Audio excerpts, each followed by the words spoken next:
Hello, Line in a Box here, and this is a quick presentation of Python Renamer, an application I created that lets you very easily and flexibly rename files and folders using the Python language.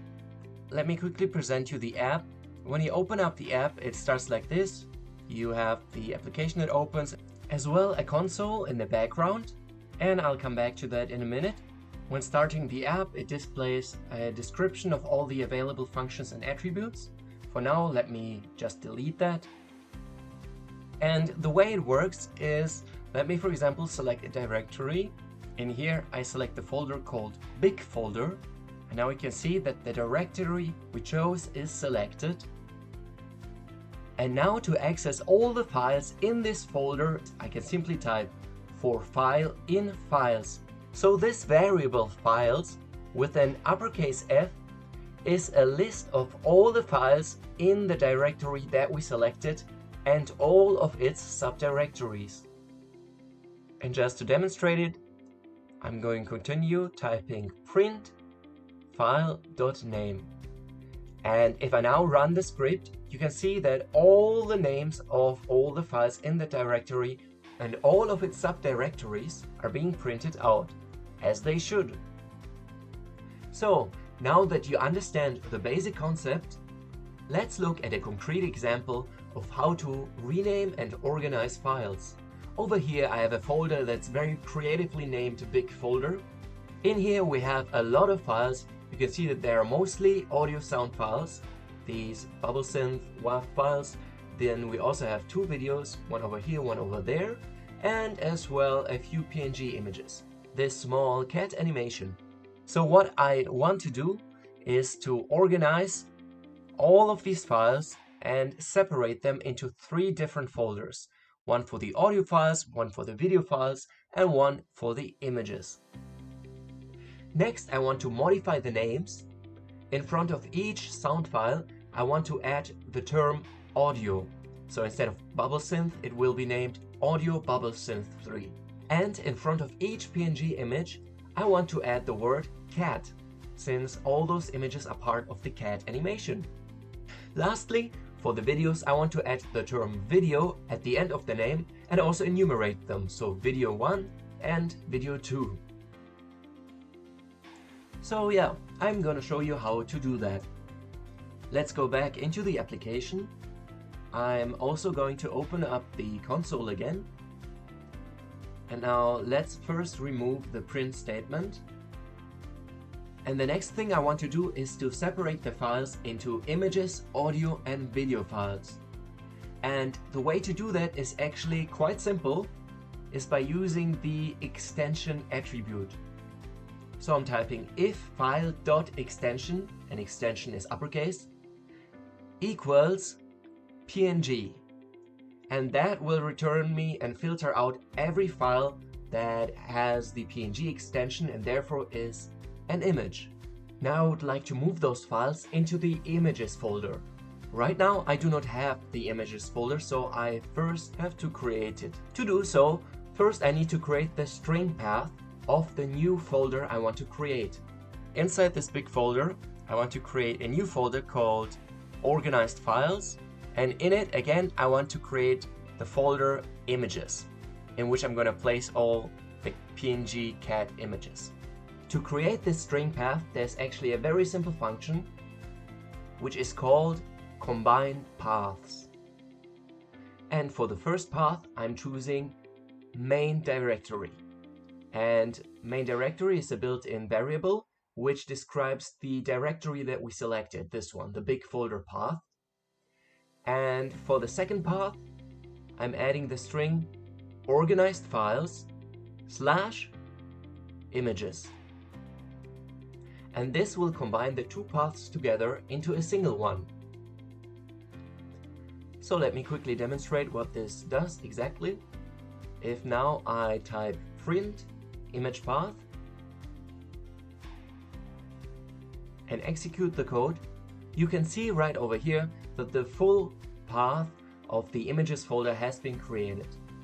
And now that we have the string path, we want to go ahead and actually create the folder.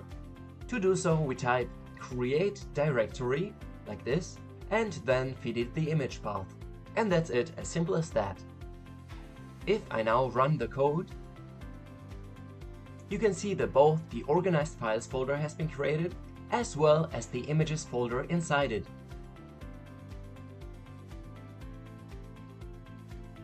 Alright, so now again, we want to move all the images into this folder we created.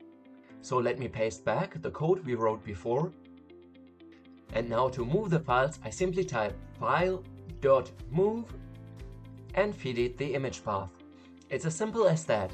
Now if I run this code, you can see that all the cat images disappeared and they moved into the images folder. So now what's left to do is to rename the image files. As I said, I want to add the term cat in front of them. To do that, I type file.rename, add the cat string, plus the already existing name. And actually, let me add a space in between cat and the file name. Let's open up the images folder. And now if I run the code, you can see that the word cat has appeared in front of all the images names. And now all that's left to do is to repeat exactly the same thing for both the audio files and the video files. So I'm quickly going to copy and paste the code that we've already written for the images and reuse it for the video and audio files. So here, let me rename it to sounds and videos.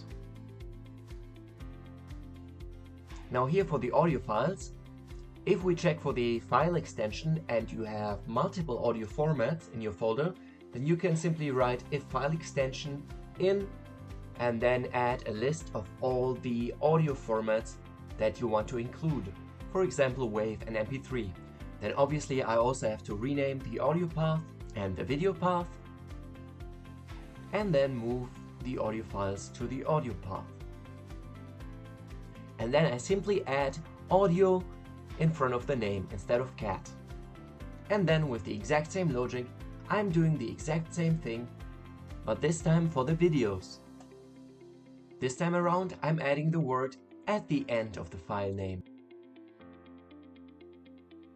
And this time I also want to add an enumerator. So as I said, I want it to be called video 1 and video 2. So to do that, I simply type enumerate, and by default the enumerate function starts counting with 0. Since I want it to start with 1, I set the parameter first number to 1. And by default it also returns a number with 2 digits. So it will return video 01, video 02.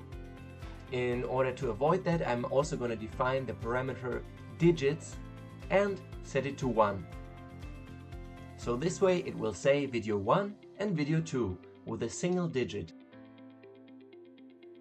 And right before running the code, I will quickly remove the section that renames the cat images, since they have already been named, and otherwise they would add the word cat a second time in front of the word. So now that everything is done, let's simply run the code and rename everything. So there seems to be an issue. Let's open up the console. So just like normal Python, whenever there's an issue, an error, it's displayed inside the console. So what does it say? The system cannot find the path specified. Why is this happening? Alright, the issue happened because I forgot to copy and paste the paths for the audio and video folder when creating the directory. So now finally, let's rename everything and run the code. And you can see all the files have disappeared and moved. And we've created both the sounds and videos folder, and in here you can see that we added the word audio at the beginning of every audio file, and as well we added video 1 and video 2 at the end of the video files. And once again, the word cat is in front of the images. So everything is exactly as we planned it out to be. And just like that, you can organize entire directories, rename files, organize them into file types, and do a lot of complex or simple things with it. And the renaming process is extremely flexible. Since you code everything yourself, you can add as many rules as you want, be as specific as you want, and can do exactly what you want, which makes this extremely powerful for very specific and individual use cases. So right here I've restarted the app just to show you quickly all the different other commands that you have. So as we've already seen, we have the files variable, which contains a list of all the files, as well as the folders variable, which is a list of all the folders in the directory. Then you have several attributes for the files and folders that you can access, such as name, path, the folder name or folder of the file, or its extension. You can also change the extension of a file if, for example, you want to change a text.txt file into an HTML file or into a Python file. And you can also copy files into a new directory. As you can see, Python Renamer has very flexible use cases, and its simplified commands make it easy to use if you have basic understanding of Python. So I hope you find this application and tutorial useful. If you did, let me know in the comments below. The application is free, you can download it on itch if you want to give it a go and you're a little bit versed in Python. If you have any remaining questions or you run into any issues, on the itch page itself you have a community section on the very bottom, and in there you can ask me any questions you want or leave some feedback. This has been Line in the Box. Thank you so much for watching this video, and see you in the next video.